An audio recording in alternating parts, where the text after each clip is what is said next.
நீ அவனை சமாளிப்பியா இல்ல இந்த ரெண்டு குடும்பத்துக்கும் தெரியாம இந்த கல்யாணத்தை நடத்தி முடிப்பியான்னு தெரியல. கலிவர்தனையும் சமாளிப்பேன், ரெண்டு குடும்பத்தையும் சமாளிச்சு ரோகிணி கல்யாணத்தையும் நான் நடத்தி வைப்பேன். முடியும் பாட்டி. இந்த குடும்பத்துக்காக இது கூட செய்யலனா எப்படி? குடும்பம் பிரிஞ்சதுக்கு என் அப்பா தானே காரணம். அவரோட பொண்ணா இது எல்லாத்தையும் செய்ய வேண்டிய கடமை எனக்கு இருக்கு. எனக்கும் ஒரு ஆசை இருக்கு, ஆனா அது இப்போதைக்கு நடக்காது. என் செல்ல பாட்டி மனசுக்குள்ள என்ன ஆசை ஒளிஞ்சிருக்கு சொல்லுங்க, உங்க ஆசையும் நிறைவேத்துறேன்.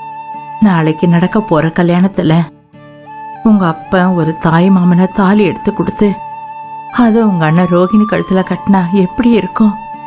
அதை பார்த்துட்டு என் கண்ணை முன்னால எனக்கு சந்தோஷம்தான். ஏன் இப்படி எல்லாம் பேசுறீங்க? என் தாத்தா பாட்டி கூட இப்பதான் நான் கொஞ்ச நாளா வாழ்ந்துட்டு இருக்கேன். அது உங்களுக்கு பிடிக்கலையா?